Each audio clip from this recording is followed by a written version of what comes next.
Gears for a moment.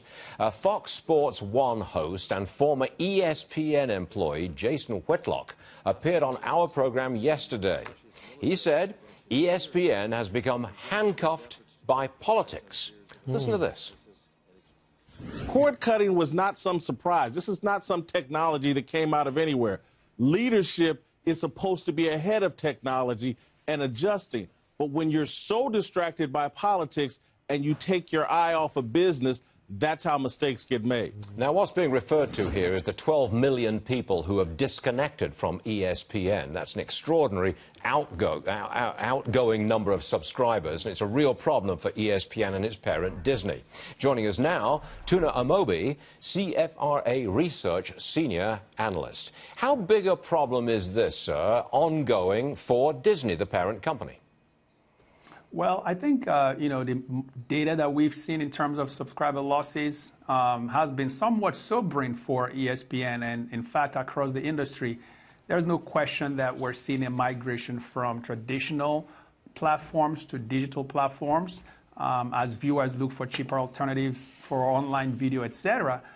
So that has exposed, ESPN's business model in some respects. That's why you see all the concerns that have been expressed, especially given how important it is for Disney as a whole. But I will say that they've actually taken a number of steps to try to mitigate that. Okay. What do you think about this idea that some of this cord cutting, some of this moving away from ESPN has to do with the political influence of some of the anchors on air? Is politics getting in the way at ESPN? What's your opinion on that?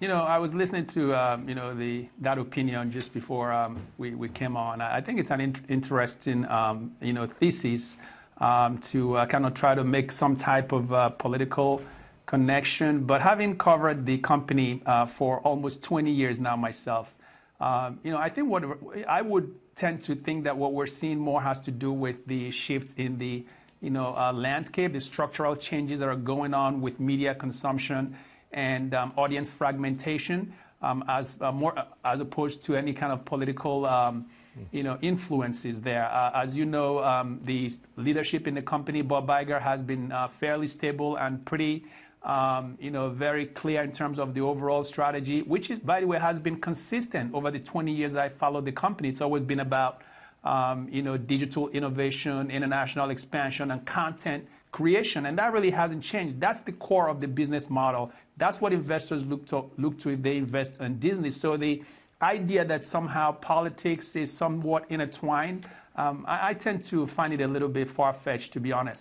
Okay, last one. I'm sure you've heard the speculation that Barbra Eiger, current chair at Disney, is thinking about or moving towards a run for the presidency. Have you heard it, and what do you make of it?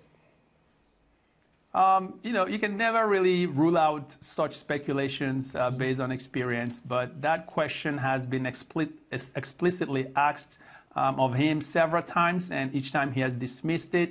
I wouldn't rule out, frankly, what Barbra Eiger may or may not do when his term is up in 2019. I might also say that, succession is such a heated issue at Disney that I wouldn't necessarily conclude that he is going to retire when his current term is up either, because, stepping into that shoes and filling it's a very big challenge, as you know, and there's no obvious candidates now. So I would just, kind of take it on a year-by-year basis. You dismiss it. Tuna Amobi, thanks very much. We don't have many analysts on this program, but you're a good one, so we have you on. Tuna, thanks very much for joining us, sir. Much obliged to you. Thanks.